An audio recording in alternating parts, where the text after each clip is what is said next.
सहायता या नुकसान। एक दार्शनिक अपने एक शिष्य के साथ कहीं से गुजर रहा था। चलते चलते वे एक खेत के पास पहुंचे। खेत अच्छी तरह जगह स्थित था, लेकिन उसकी हालत देखकर लगता था मानो उसका मालिक उस पर जरा भी ध्यान नहीं देता। खैर, दोनों को प्यास लगी थी, सो वे खेत के बीचों बीच बने एक टूटे फूटे घर के सामने पहुंचे और दरवाज़ा खटखटाया। अंदर से एक आदमी निकला। उसके साथ उसकी पत्नी और 3 बच्चे भी थे। सभी फटे पुराने कपड़े पहने हुए थे। दार्शनिक बोला, श्रीमान, क्या हमें पानी मिल सकता है? बड़ी प्यास लगी है। जरूर। आदमी उन्हें पानी का जग थमाते हुए बोला, मैं देख रहा हूँ कि आपका खेत इतना बड़ा है, पर इसमें कोई फसल नहीं बोई गई है और ना ही यहाँ फलों के वृक्ष दिखाई दे रहे हैं।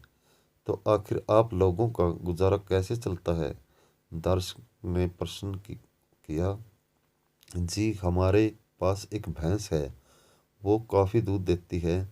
उससे पास के गांव में बेच कर कुछ पैसे मिल जाते हैं और बचे हुए दूध का सेवन करके हमारा गुजारा चल जाता है, आदमी ने समझाया। दार्शनिक और शिष्य आगे बढ़ने को हुए, तभी आदमी बोला, शाम काफ़ी हो गई है, आप लोग चाहें तो आज रात यहीं रुक जाएं।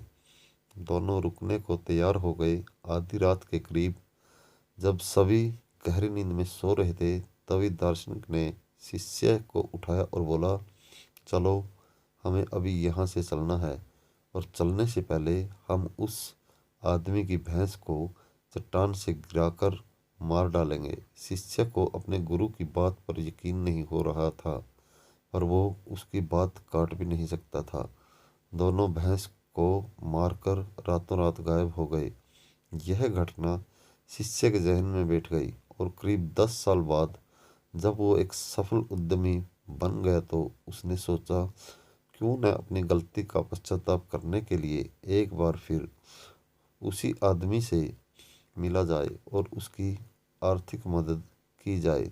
अपनी चमचमाती कार से वह उस खेत के सामने पहुंचा।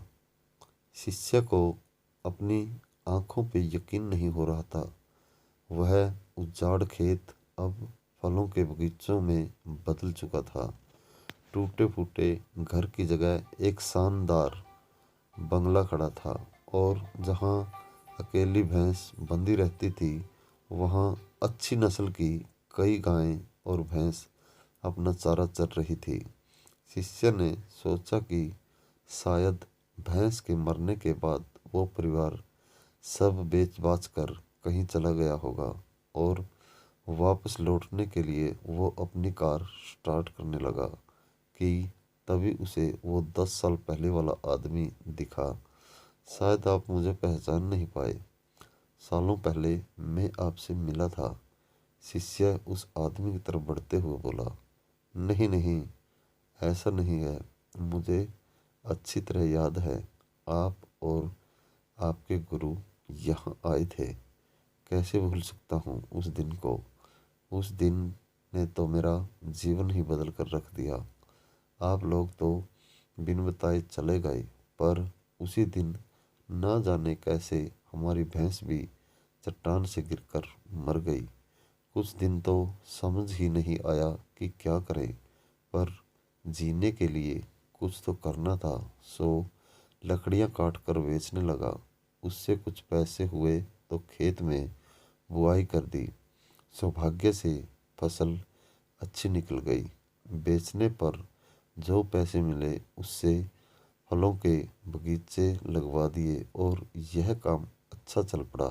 और इस समय मैं आसपास के 1000 गांव में सबसे बड़ा फल व्यापारी हूँ। सचमुच ये सब कुछ ना होता अगर उस भैंस की मौत ना हुई होती, लेकिन यही काम आप पहले भी कर सकते थे। शिष्य ने आश्चर्य से पूछा।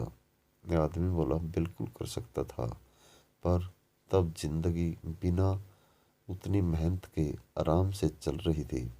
कभी लगा ही नहीं कि मेरे अंदर इतना कुछ करने की क्षमता है। सो कोशिश ही नहीं की, पर जब भैंस मर गई तब हाथ पांव मारने पड़े और मुझ जैसा गरीब बेहाल इंसान भी इस मुकाम तक पहुंच पाया। आज शिष्य अपने गुरु के उस निर्देश का असली मतलब समझ चुका था और बिना किसी पश्चाताप के वापस लौट पा रहा था।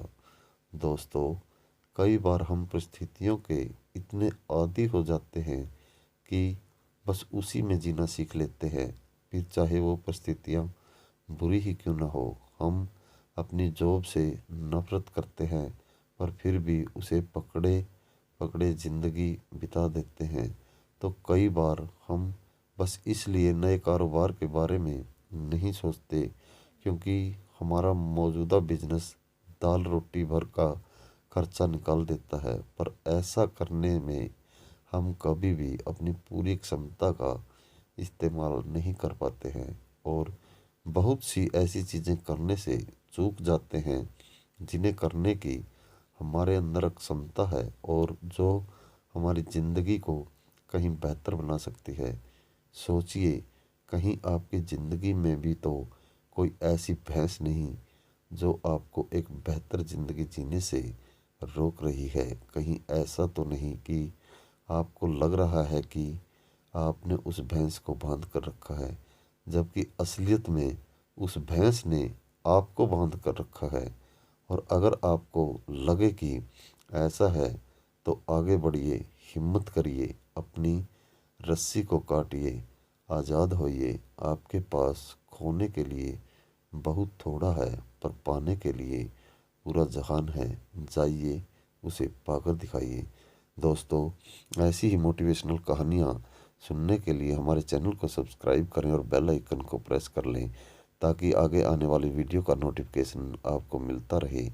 ऐसी ही मनोरंजक कहानियाँ, ऐसी ही लाभदायक कहानियाँ हमारे चैनल पे और भी हैं, आप जाकर देख सकते हैं। और दोस्तों, कहानी को लाइक करके शेयर करना न भूलें।